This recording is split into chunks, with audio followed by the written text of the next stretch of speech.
Another visit with Dr. Jacob Evanich from Optimized Physical Therapy and Sports Performance here on River City Hardball. I'm your host, Andrew Gibson, and I want to first start off. Our topic tonight is going to be Fernando Tatis Jr., the electrifying superstar for the San Diego Padres, is on the shelf with a shoulder separation, the third time he's done that this year. Surgery is on the table for Fernando Tatis, but I have to start with this. The Chicago Cubs have dismantled the roster. Jacob Evanich is a Cubs fan. Rizzo's gone. Baez is gone. Chris Bryant's gone. Man, how are you feeling this week? How are you doing? Dude, I was just starting to get over it, and then you throw that out there like that on me. It's brutal, man. Being a Cubs fan, we have such a love for those guys with having gotten our first World Series in over 100 years. So I understand what they were trying to do and why they're doing it, but, man, there's just such an emotional connection with those guys that it's so hard to see them leave. So, personally, I didn't like it, but I understand what they're doing. But I don't want to have to suffer through these next couple of seasons. You know, it was something that I felt like had to have been coming at some point for the Cubs. You know, they kind of forecasted this a little bit. Others have. And then it's just so hard seeing it happen, you know. I know a lot of Cubs fans, yourself included. I work with a lot of them, and it's just been a heart-wrenching, gut-wrenching week. I mean, it's tough. Yeah, it's definitely been a gut punch. And then it's even worse when you start seeing those guys really taking off with these other teams the first week that they're with them. So, yeah, they all three, Bryant, Rizzo, and Baez, all three hit home runs in the first game with their new teams. So yes. That kind of like twists the knife a little bit further, doesn't it? Big time. And then Jed Hoyer then felt like he had to actually explain himself right after that happened. So then he went out in the media and explained why. So, rough week for all of us, but wish those guys the best for sure. Well, you got a pretty good prospect haul coming back for all those guys, and that's great, but you won't see really that pay off until a little bit down the line. The thing being a fan of a team is that you, like you said before, you have that emotional connection for so long with those individual players, and you just hate to see them move on. But speaking of moving on, the Fernando Tatis has separated his shoulder. This is now the third time that he's done it this year. Surgery is now on the table for him. He's on the 10-day IL. What do you make of all this for Fernando Tatis? Yeah, well, it seems like, from what I can remember, the first time that this all happened was a swing against the Giants early in the year. He came down shoulder hurting. They say they call it a subluxation, but it's basically you dislocate your shoulder and it goes back in on its own. So they said that was the issue. It just seems like he has a lot of what we call shoulder instability in that front shoulder, in that left shoulder. And in general, we'll talk a little bit more about it later, but if you can't get the shoulder to kind of tighten up and stabilize with regular exercise and things like that, eventually you do end up needing the surgery. What it seems like happened the first time is what we call batter's shoulder, where on this podcast, I feel like so far we've been giving pitchers all the love. We're talking about the injuries and everything. Finally, here's a injury that's more related to hitting. So just like pitching, you know, when we're hitting, we always talk about with pitching how it starts from the ground up, and the last area for all that force to go through is the ball when you're pitching. Same thing with the swing. It's the same concept. So you're generating the force from the ground. It comes up your body, goes through your arms, and the last area we're releasing that energy is through the bat. And that's why bat velocity, we always talk about that all the time. But with that being the case, the shoulders have to take a lot of the brunt of those swings. So when, for example, with Tatis, if people end up going and looking up that video again, the first time he swung and hurt his shoulder, we get a lot of force going through the back of our shoulder. So you have the humerus bone sits in the shoulder blade, the scapula, and that humeral bone gets kind of pushed backwards when we're swinging, especially when we miss the down and out pitch. So when we miss those, there's a lot of force going back. They say up to 500 pounds of force actually go through that shoulder. And then also you can get a little bit of stress on the front of the shoulder when we have guys that have the single arm follow through, and Tatis is also one of those. So he swings so violently, he's so good, he can generate so much force. So we get that force going through the back of the shoulder if he misses an outside pitch, or up and in is also a common area to kind of get that force going to the back of the shoulder. And then the other thing is he finishes with one arm, so the shoulder has to try to dissipate all those forces that are going through his body and through the bat. And so he puts some stress on the front of his shoulder too. So yeah, hopefully everything ends up working out, but it just seems a lot of instability is in that front shoulder for him. And what a dynamic player that he is. 31 home runs, nearly a 300 average, has driven in 70 runs. He's one of the more prolific power and speed players in baseball, only 22 years old. Just incredible to watch him play. You know, when you think about his specific injury, and you mentioned the violence of his swing, do you think maybe some of that contributes to the shoulder injury, the violence of that swing that you're talking about? Yeah, absolutely, because we're talking a repetitive motion that he's constantly doing with that swing. So similar forces constantly going through that shoulder. So over time, that can contribute to that loosening of the shoulder and instability. Who knows if something else happened too, where he dove for a ball or something, and those are the kind of things we a lot of times see in football and what have you, falling on the shoulder that creates that instability and dislocation. But yeah, that's definitely something that likely contributed to it. Do you see a lot of shoulder dislocations, separations in baseball, or is that more like a football injury? Yeah, it's definitely more of a football thing, a contact sport. Baseball, at least we don't have unforeseen things hitting us and making us fall in ways that we can't kind of control a little bit better. So definitely more of a contact sport thing. But like we see here, I mean, even with the best guys in the world, stuff like this can happen. And like we just talked about, I mean, this injury specifically, the batter's shoulder, it is something that it can happen on one swing where all of a sudden it's too much and a guy has something like that happen, or it can just gradually increase over time where he's having a little bit of discomfort. But just with that constant repetition, it gets worse and worse over time until finally it's really symptomatic and painful for him.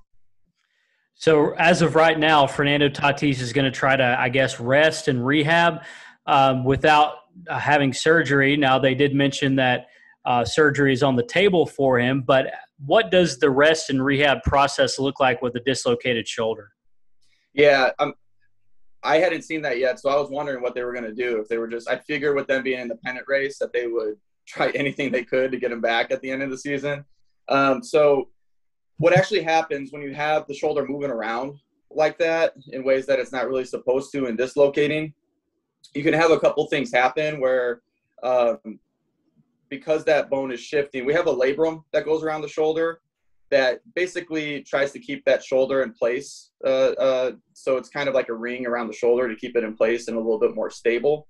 When we have the instability going on, you end up having more force go onto that labrum too, because that bone is moving a little bit more.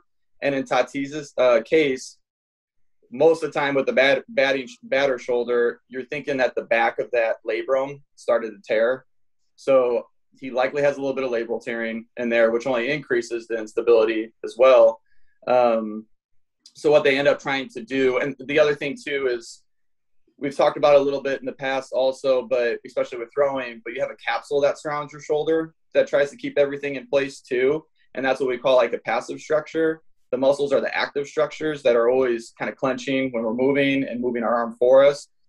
If those muscles aren't strong enough to stabilize the shoulder on its own, then we start using more of those passive structures like the capsule and the ligaments and the labrum.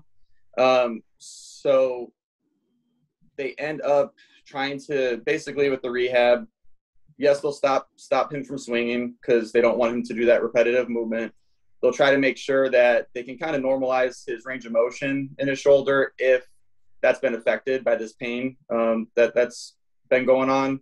And then they'll really hit hard some rotator cuff and shoulder blade strengthening to try to stabilize that shoulder with what we were talking about, the active stabilizers of the shoulder, since his capsule, his labrum, all that is probably stretched out a little bit.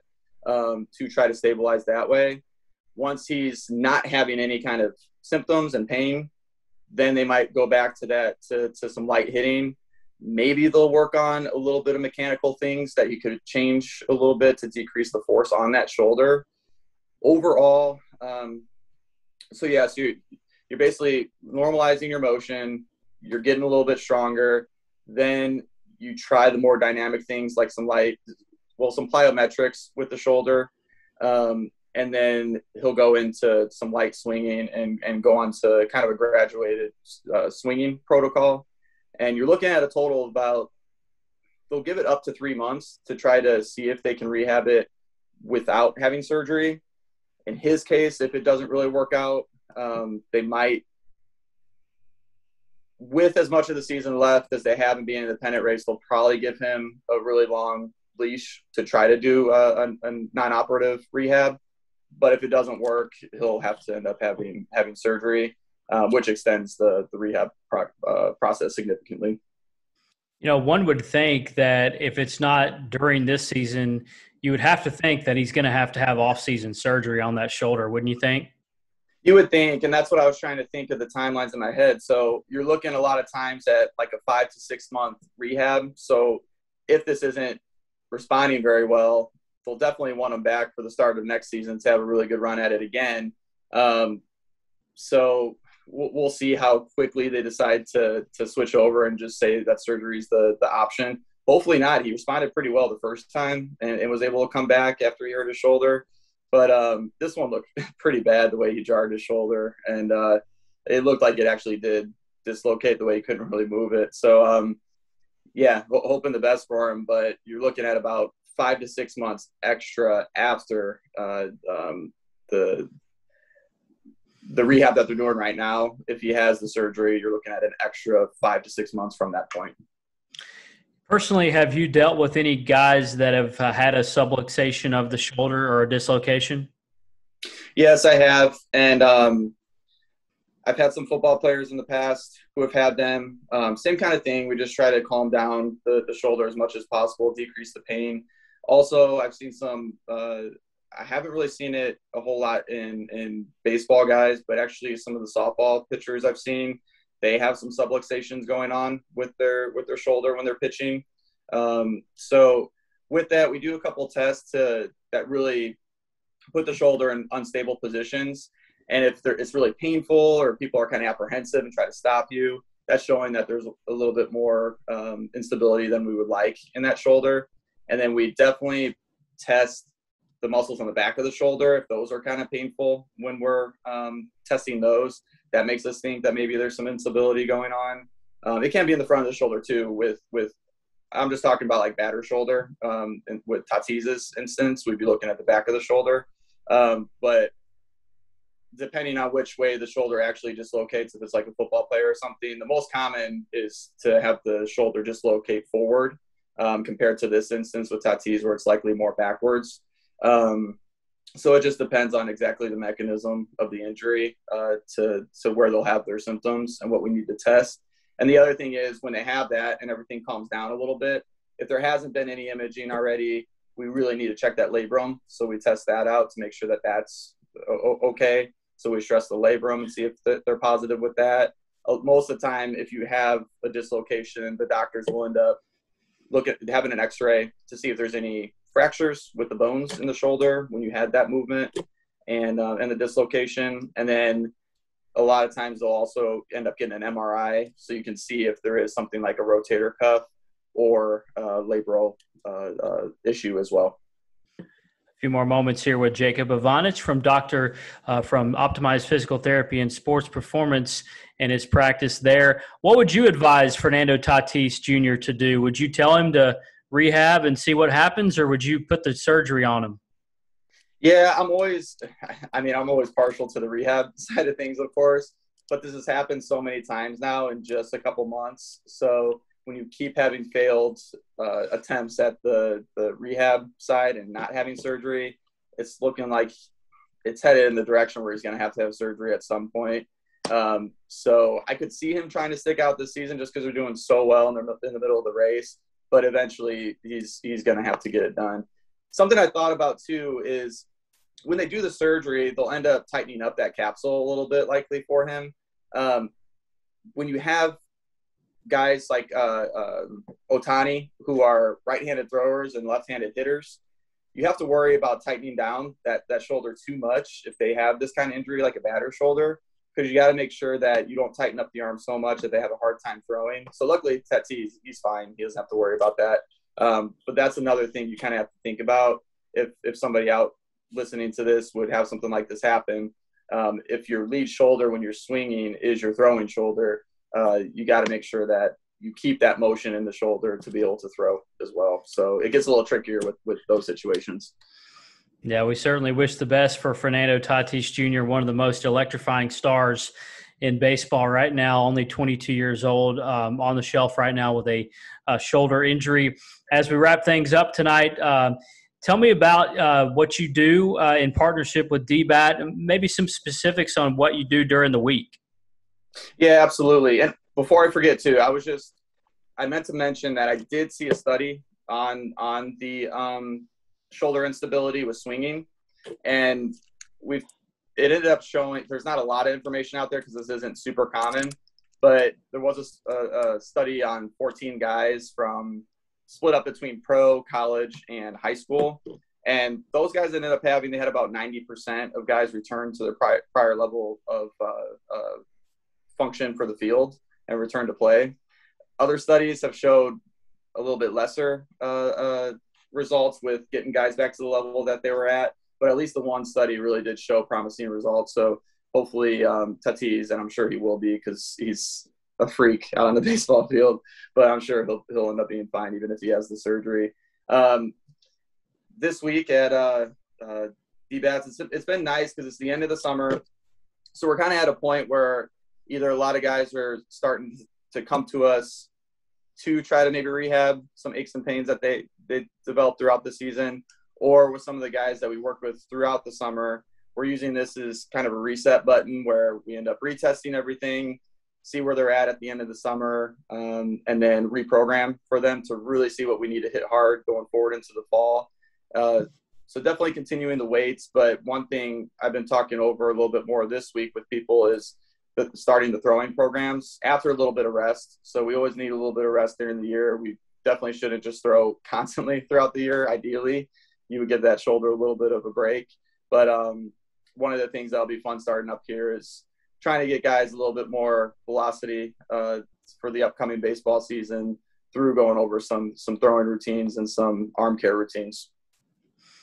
Great stuff, as always, from Jacob Evanich, Optimize Physical Therapy and Sports Performance.